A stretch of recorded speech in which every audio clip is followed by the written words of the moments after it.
I had no home to return to after my business trip, because my family sold it. They never expected the clauses I set to trigger their downfall. I just got home from a grueling month-long business trip, expecting nothing more than a hot shower and a good night's sleep in my own bed. Instead, I found my key refusing to turn in the lock. My heart pounded as I tried again and again. Nothing. A sinking chill spread through my chest. Had the landlord changed the locks by mistake? Was this some kind of break-in? I knocked, then pounded. Finally, the door opened, revealing a woman in her 60s, a complete stranger. "Yes?" she asked, her expression wary. "Who are you?" My voice was tight with confusion. "What are you doing in my apartment?" Her lips pursed. "I think there's been a misunderstanding, dear. This is my apartment. I bought it 3 weeks ago." The air left my lungs. "No, that's impossible," she sighed. "I think you should talk to your family." A cold dread settled over me as I pulled out my phone. "Mom?" The phone rang twice before she answered, her voice too casual. "Oh, sweetheart, you're back. How was the trip? Why is someone else living in my apartment?" A pause, then a sigh. "We had no choice. Your sister, she got into some trouble and we had to help her." My grip on the phone tightened. "What kind of trouble?" Another pause, then soft, as if she thought it would lessen the blow. "She owed some money at a casino." The world blurred around me. "You're telling me you sold my apartment to cover Jessica's gambling debts?" "We thought you'd understand," Mom said, her tone shifting to something defensive. "You travel all the time. You barely use the place, and we needed to act fast or they were going to hurt her." Blood roared in my ears. "You had no right. We're family, the same old excuse. We have to look out for each other." I let out a sharp, bitter laugh. "No, Mom. You look out for Jessica. Always Jessica." I hung up before she could say another word. They had no idea what they had done. No idea about the legal clause I had hidden in the contract. No idea that the sale was, in fact, illegal. I wasn't just going to get my home back, I was going to make them pay. I stood in front of the building that used to be mine, staring up at the windows that once held my life. My throat was dry, my pulse hammering in my ears. I tried to take a deep breath, but it felt like I was inhaling glass. My apartment was gone. My home, the only place I had ever truly felt safe, sold behind my back. I clenched my fists, my nails digging into my palms so hard it almost hurt. I needed proof. With shaking hands, I pulled out my phone and scrolled through my emails. I had kept everything, the contract, the mortgage statements, the notarized agreements. I swiped faster, my eyes darting over every attachment until I found it. The clause, a safety net I had insisted on when I first signed the contract. Any sale required my explicit notarized approval. Without it, the transaction was void. My fingers tightened around the phone. "Got you." I hit dial on Matt's number. "Pick up, pick up, pick up." After 2 rings, he answered. "Dude, it's 9 in the morning. What's on fire?" "My apartment, apparently," I snapped. Or at least it might as well be because my parents just sold it without telling me. Silence. Then a slow inhale. "They did what?" "You heard me." I was pacing now, my free hand running through my hair as I tried to keep myself from punching the nearest wall. "They forged my signature, Matt. Sold my place to cover Jessica's gambling debts." Matt swore under his breath. "Please tell me you have something in the contract." "I do." I opened the PDF and highlighted the clause. Explicit notarized approval. No exceptions. The sale is invalid. Another beat of silence, then Matt let out a dark chuckle. "Oh, that's beautiful. Tell me we have a case." "Oh, we don't just have a case," he sounded almost giddy now. "You have a nuclear bomb. Send me everything. Now." I forwarded the documents before he could finish speaking. My hands weren't shaking anymore. Now I had control. As I stood there waiting for Matt's reply, memories came rushing back. Jessica had always been the golden child, the one who could do no wrong. I could already hear Mom's voice in my head. The same condescending tone she always used when she tried to justify their nonsense. "Sweetheart, Jessica just needs a little more help than you. You've always been so independent." Independent.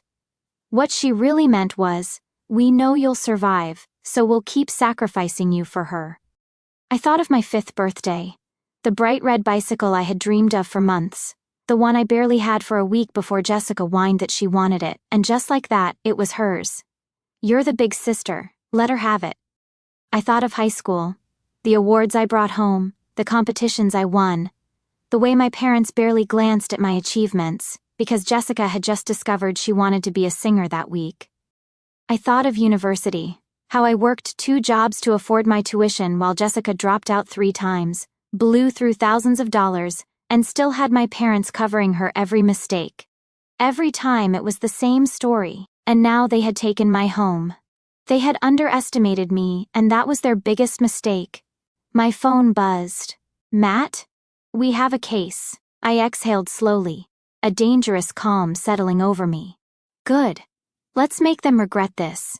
I turned away from the building and headed straight to my car. Time to go see my parents. You have no idea what's coming. I didn't knock. I didn't hesitate. I simply pushed the door open and walked into my parents' house. Mom was sitting at the kitchen table, calmly sipping her tea as if she hadn't just committed fraud.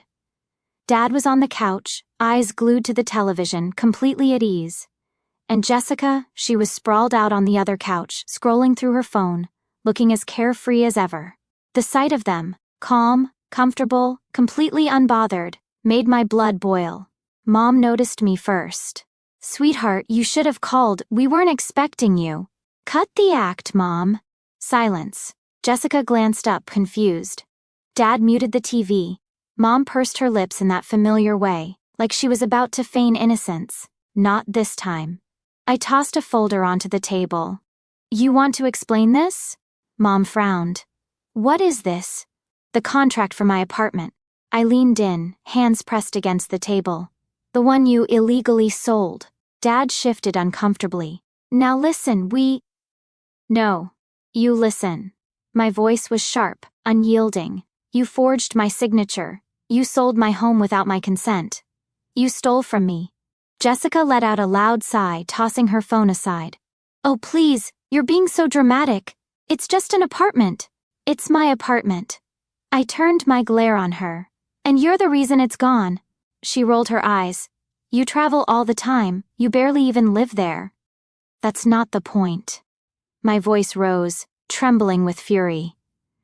You were drowning in debt because of your own choices, and instead of making you deal with it, they stole from me to bail you out. Again. Jessica scoffed, crossing her arms. They didn't steal, they helped. That's what family does. I let out a bitter laugh. Family helps? I shook my head, incredulous.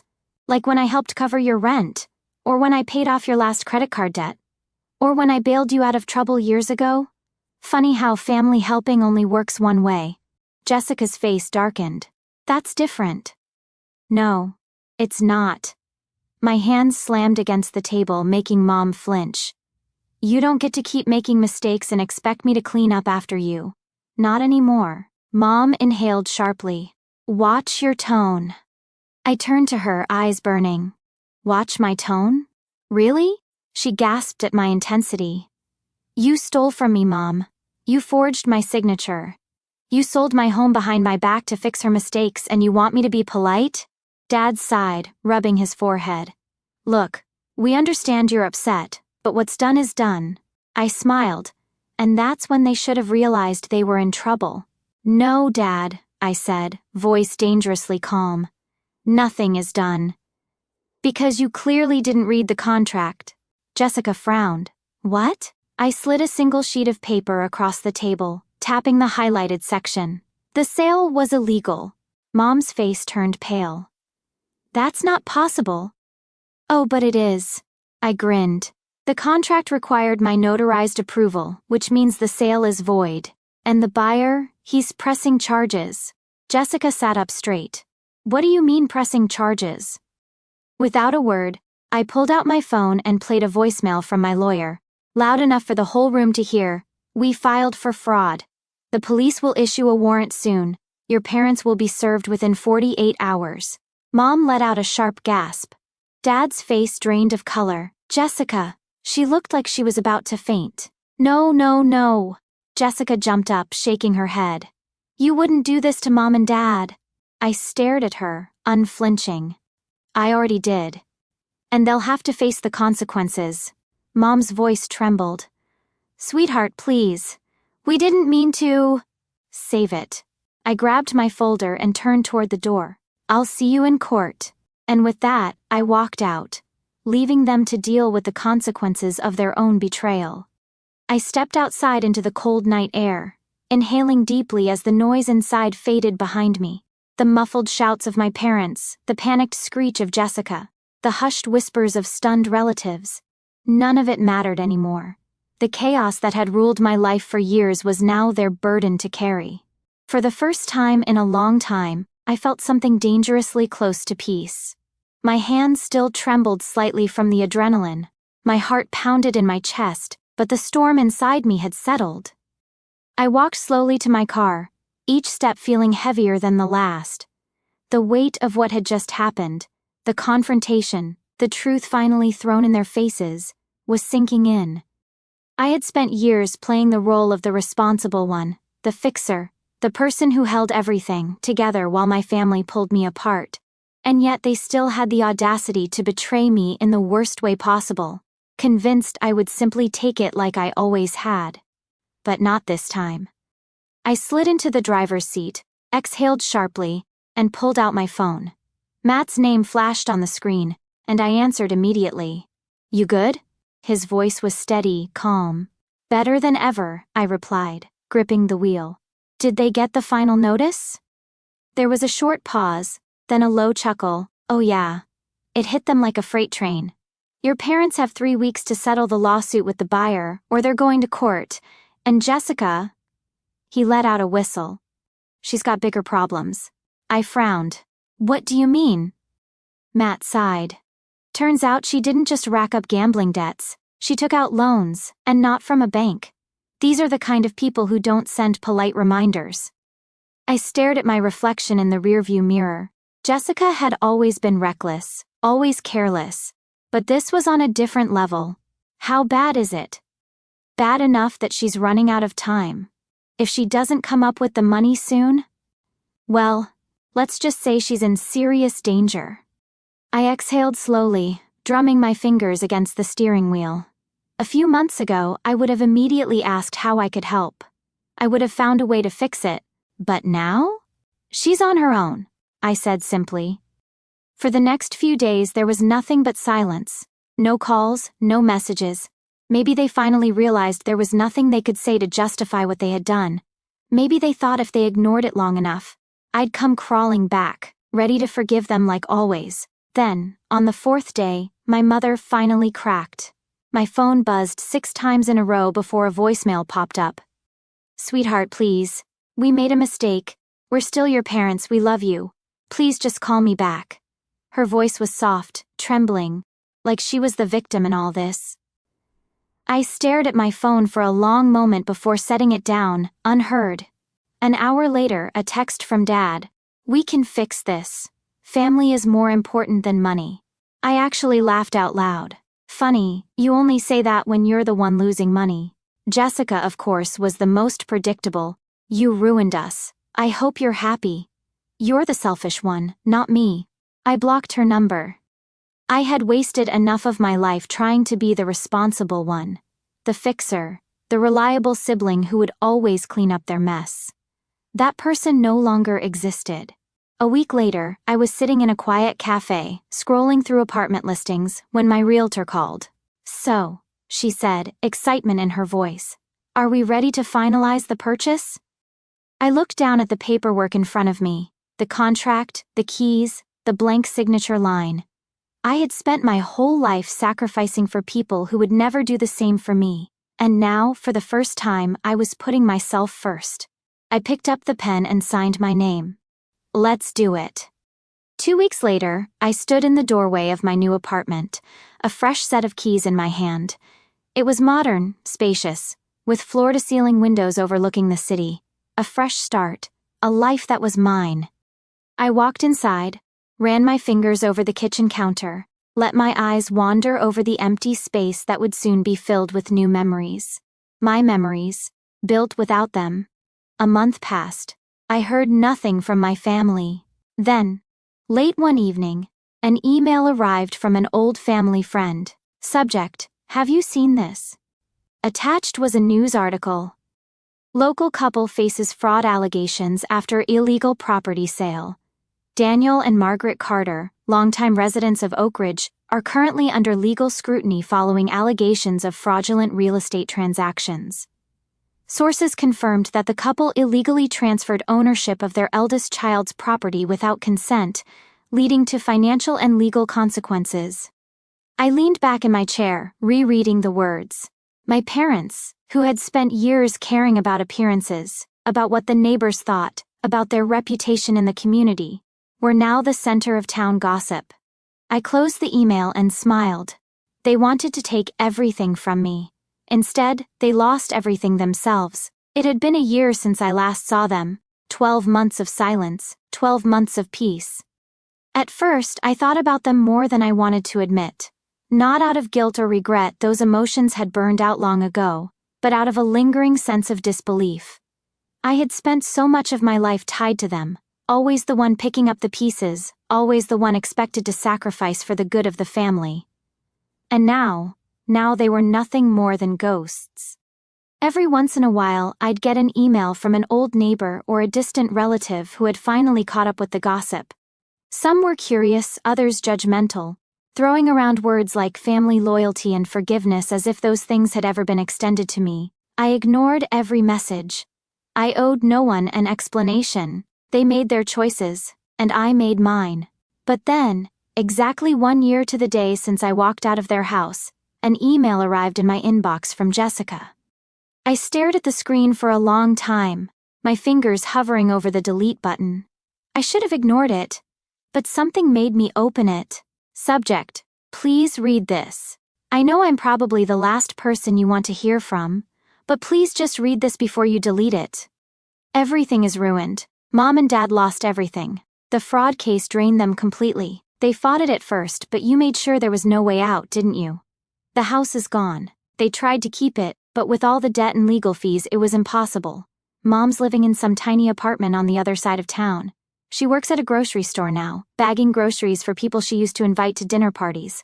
She doesn't talk to anyone. She barely goes outside. It's like she's given up. Dad had a stroke 6 months ago. He's not the same. Half the time he doesn't even know what's going on. He just sits in that apartment staring at the walls. Mom takes care of him, but she's exhausted. She won't admit it, but I know she resents him. For all of this, for everything. And me. You already know what happened to me.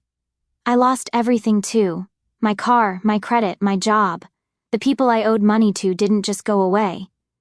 You knew that, didn't you? You knew what was going to happen to me, and you didn't even warn me. You got everything you wanted. You won. We lost. Are you happy now? Happy. I stared at the word, turning it over in my mind. I wasn't happy about what happened to them. I wasn't unhappy either. I felt nothing. Jessica had spent her entire life running from responsibility, and now she was finally forced to face the consequences of her actions. My parents had spent their lives taking and taking, convinced I would always be there to give. Now, with nothing left to steal, they had fallen apart. It was never about winning for me. It was about freedom. I don't expect you to forgive me. I wouldn't forgive me either. But if there's anything left in you that still cares, just call Mom. Even once. She cries every night. She just wants to hear your voice. I leaned back in my chair, exhaling slowly. For years I had waited for my mother to care about me the way she cared about Jessica, to finally see me as more than just the responsible one, the safety net, the backup plan. And now, after everything, after all the damage had been done, now she wanted to hear my voice? Where was she when I begged her to listen? Where was she when she told me to be understanding while they took what was mine? Where was she when I was standing outside my own apartment, locked out of the life I had built? I opened the email again, rereading the last line. She just wants to hear your voice. I closed my laptop, and I never looked back. After a year of silence, after finally moving on, after reclaiming my life, Jessica's email was the last thing I expected. But in a way, it was also inevitable. People like her, like my parents, never truly change. They only reach out when they need something. And now, after everything, they wanted me to fix their lives again. I didn't respond, but the message stayed with me. Later that night, I did something I hadn't done in months. I logged into Reddit. The post I had made a year ago, the one detailing everything they had done to me, was still there, buried under thousands of new stories. Curious, I scrolled through the comments. The positive ones. You did the right thing. They stole from you and they paid the price. You owe them nothing. I love how you handled this. You didn't just get revenge, you got justice and you got your life back. Justice. That was the word that stuck with me the most. I hadn't done any of this out of spite. I hadn't gone after them for the sake of revenge. I simply refused to let them keep taking from me. For the first time in my life, I chose myself. The best part, they did it to themselves. You didn't ruin them, they did that on their own. And that was the truth. I hadn't created their downfall. I had just stepped aside and let them fall. The negative comments, the people who didn't get it, of course. But they're your family. How could you just let them suffer like that? Simple. They let me suffer first. When I was struggling, when I needed their support, when I was standing outside my own apartment with nowhere to go, where were they? Now that the tables had turned, they suddenly wanted compassion. That's not how life works. You could have just helped them out a little. They were desperate. They weren't desperate when they stole from me. They weren't desperate when they forged my signature. They weren't desperate when they sold my home without a second thought. They were only desperate when they got caught. You're just as bad as them for letting them suffer. This was the comment that almost made me laugh. If walking away from people who stole from me made me a bad person, then so be it. I would rather be bad and free than good and miserable.